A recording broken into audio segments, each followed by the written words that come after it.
Hello friends, मैं संजय और आप सबका एक बार फिर से स्वागत करता हूं। और आज हम लोग फिर से डिस्कस करने वाले हैं क्लास 10th की गणित, जिसमें हम लोग देखेंगे अध्याय आपका प्रश्नावली 3.3 का, जो कि प्रतिस्थापन भी। ठीक है, कल हम लोगों ने विलोपन को समझा था। इसके पहले वाली वीडियो आप लेक्चर 1 को यानी कि पहले पार्ट को आप देख सकते हैं। ये आपके प्रश्न 2 हमने लिख रखे हैं, जो कि एक 2022 में आया हुआ था आपके बोर्ड पेपर में, और एक 2023 में आया हुआ था पिछले साल ही आपके पेपर में। ठीक है, तो कभी कहा था विलोपन से, कभी इन्हीं को कहा था प्रतिस्थापन से।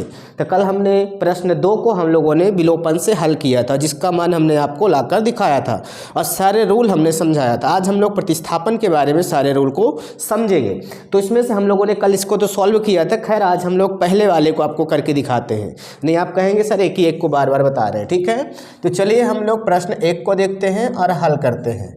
तो आपको एक एक बातों को ध्यान रखना है। हम गारंटी से कहते हैं, अगर आप इसको प्रतिस्थापन जिस तरीके से हम समझाएंगे आपको, अगर सारे रूल आपने समझ लिया अच्छे से, तो गारंटी कहते हैं 100% की कि आपको कभी नहीं भूलेगा। ठीक है, किसी भी प्रकार का सवाल आपको दे दिया जाए तो चलो खैर हम लोग लिख लेते हैं इसमें।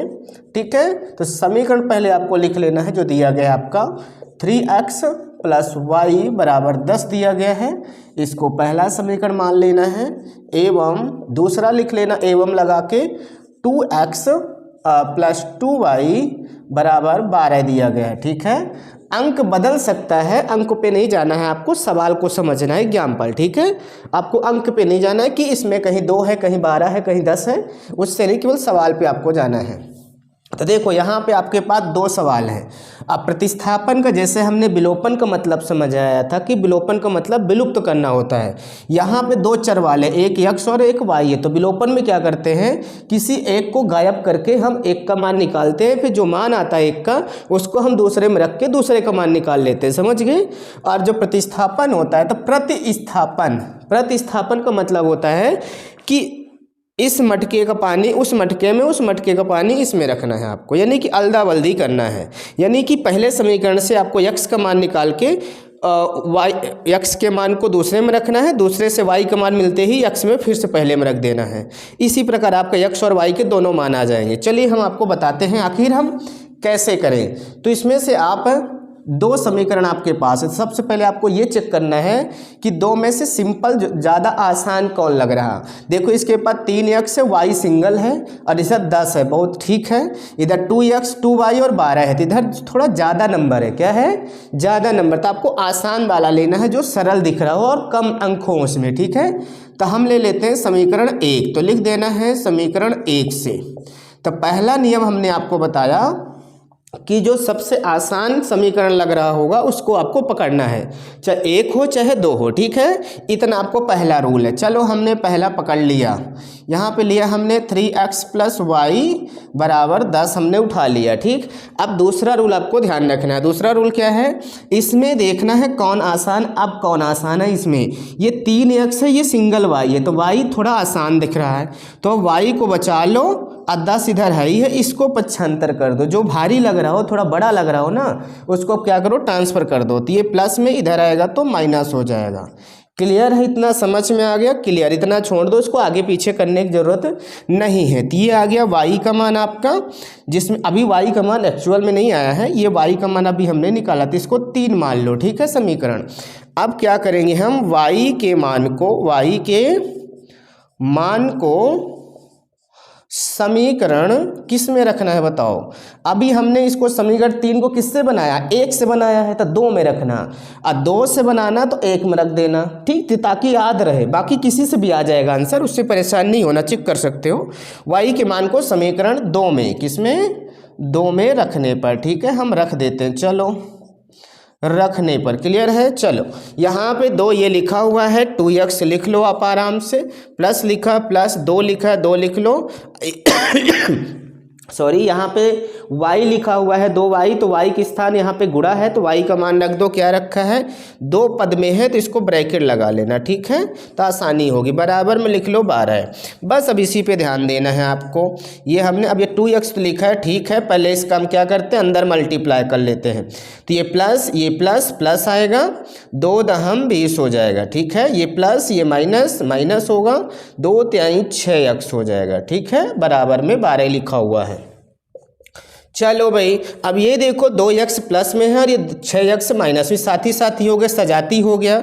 यहाँ पे बेस बराबर, x चर बराबर, पावर भी बराबर है। तो ये माइनस है, ये प्लस, तो घट जाएगा। 6 में 2 घटाओगे 4 बचेगा।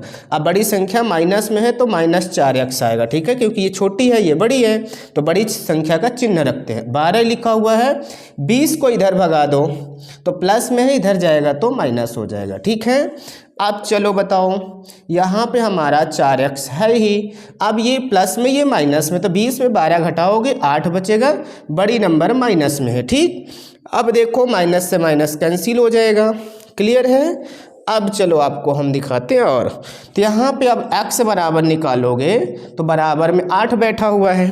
अब 4 इधर गुणे में, इधर जाएगा तो भाग हो जाएगा, ठीक है। अब इसको कट कर दो भाई, 4 दूना 8 हो जाएगा, 4 दूना 8, ठीक है। तो 2 आ गया आपका आंसर। कितना आ गया x बराबर 2।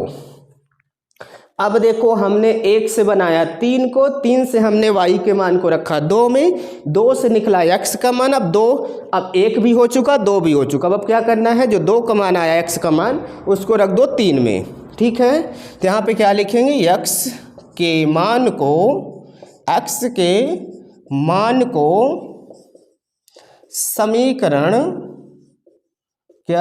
समीकरण 3 में, 3 ही बचा हुआ है, 3 में रखने पर, अच्छा 3 में हम और भी रखेंगे तो आएगा मान, लेकिन 3 में क्यों, क्योंकि ऑलरेडी पक्षांतर है सब कुछ, बस y को आपको कहीं हटाना नहीं है, बस इन्हीं को हल कर देना, आंसर आ जाएगा। तो पक्षांतर से बच जाओगे, ठीक है, बाकी कहीं भी रखने पे आ जाएगा। ये मत कहना कि सर इसमें भी आ जाएगा, तो बिल्कुल आ जाएगा। चलो 10 रख देते हैं हम लोग, यहाँ पे 3 है और ये x है, x का मान हमने 2 लाया था, गुणे में 2 हो जाएगा, ठीक है। तो यहाँ पे y बराबर हो जाएगा 10, आपका पहले गुणा कर लो, 3 दूनी 6, तो y बराबर देखो, अब ये प्लस में ही माइनस में तो घट जाएगा, 10 में 6 गया 4, अब बड़ी संख्या प्लस में है तो आंसर आ गया y बराबर 4। तब आप क्या लिख देंगे नीचे, अतः x बराबर कितना 2 एवं y बराबर 4 होंगे, ठीक है। बस ये आपका लिख गया, इतने में आपका आंसर आ चुका। बताइए प्रतिस्थापन कितना आसान है। तो आपको हमने रूल बताना, फिर से मैं आपको एक बार रूल याद दिला देता हूँ। पहला रूल क्या हमने बताया आपको, कि इसमें से समीकरण 1 और 2 में जो आसान दिख रहा है, कम जटिल है, कम कठिन दिख रहा है, उसको पकड़ लेना है, उससे बनाना है समीकरण 3, ठीक है। अब देखो, अच्छा एक बात और, अभी रुकना, ये तो आगे का समीकरण 1 में पहचान लेना है, इसमें से 2 में से 1 ले लेना है। अब फिर उसमें से देखना है कि जो x और y है इसमें कौन आसान है, उसको बचा लेना, बाकी को भगा देना, ठीक है। इससे बन जाएगा समीकरण 3। उसके बाद आपका समीकरण 3 का जो मान आएगा उसको रख दो 2 में, और 2 से फिर जो आएगा x का मान उसको रख दो 3 में। तो ऐसे ही हमको अल्दा बल्दी करते रहना, इसी को कहते हैं प्रतिस्थापन। मतलब किसी और के स्थान पे किसी और को रखना, उसके स्थान पे किसी और को रखना, इसी तरह हम इसको कहते हैं प्रतिस्थापन। तो आई होप कि आपको समझ में आया होगा, कोई दिक्कत नहीं। आपको सारे रूल आपने अगर ध्यान दिया सवाल करते समय पेपर में, तो गारंटी है कि आपको एक भी गलत नहीं होगा। हाँ, लेकिन बशर्ते आपसे ये प्लस माइनस थोड़ा सा आपसे आना चाहिए थी, प्रैक्टिस पे आएगा। तो डेली आप बने रहिए वीडियो पे, और डेली हम आपके लिए नई नई वीडियो चलाते रहेंगे। और हमारा और भी सब्जेक्ट की क्लासेस चलती है, तो आप वहाँ पर भी चेकआउट कर सकते हो, प्ले लिस्ट भी, ठीक है। और इंग्लिश ग्रामर सीखना है तो आपको लाइव डेली शाम को 9 बजे होती है, जिसमें हम आपको fill in the blanks, do as directed already करा रहे हैं लाइव क्लास में, वो भी, ठीक है। सभी क्लास के लिए जिस क्लास में आता है। तो आई होप कि आपको मजा आया होगा और आपने कुछ ना कुछ सीखा यहाँ से। तो हम आशा करते हैं कि आपको पसंद है। नए हैं तो चैनल को जरूर सब्सक्राइब कर लें और बेल आइकन भी प्रेस कर लें, ताकि जो वीडियो हम डालें तो आप तक जरूर पहुँचे, ठीक। और अगर दोस्त भी आपके पढ़ रहे हैं तो उनको भी शेयर कीजिए, ताकि उनका भी फ़ायदा हो। और जमकर मेहनत कीजिए, क्योंकि ये अंतिम 20 दिन बचे हुए हैं आपके। अगर अभी थोड़ा सा डिले कर दिए तो फिर आपके पास समय सोचने के लिए भी नहीं रहेगा और आप बाद में पछताएंगे, ठीक है। तो आप जो भी वीडियो जाए बिल्कुल उनको ध्यान से सीखना, क्योंकि हम आपको ऐसी मेथड बताएंगे जो आपको भूलेगा नहीं, और यूनिक मेथड बताएंगे जो उसके अलावा कोई ऑप्शनल नहीं रहे, ठीक है। तो चलिए खैर, इसमें इतना ही, मिलते हैं नेक्स्ट वीडियो में। हम आपको, अच्छा कमेंट बॉक्स में बता दो कि नेक्स्ट किस पे सवाल करना चाहते हो, किस विधि पर। 4 पाठ में गुणनखंड विधि चाहिए आपको, ठीक है, या 2 पाठ में आपको गुणनफल और योगफल का सत्यता की जांच करना नहीं आ रहा आपसे, 5 पार्ट में आप चले जाइए, 5.1 नहीं बन रहा, 2 नहीं बन रहा, 3 नहीं बन रहा, आप बता दीजिए कमेंट बॉक्स में जो आपको नेक्स्ट वीडियो चाहिए, हम उस पर ज़रूर लाएंगे, अन्यथा हम तो लाते ही रहेंगे। ठीक है, तो चलिए खैर आज के लिए इतना ही करते हैं और मिलते हैं नेक्स्ट वीडियो में। तब तक सभी को bye bye and take care.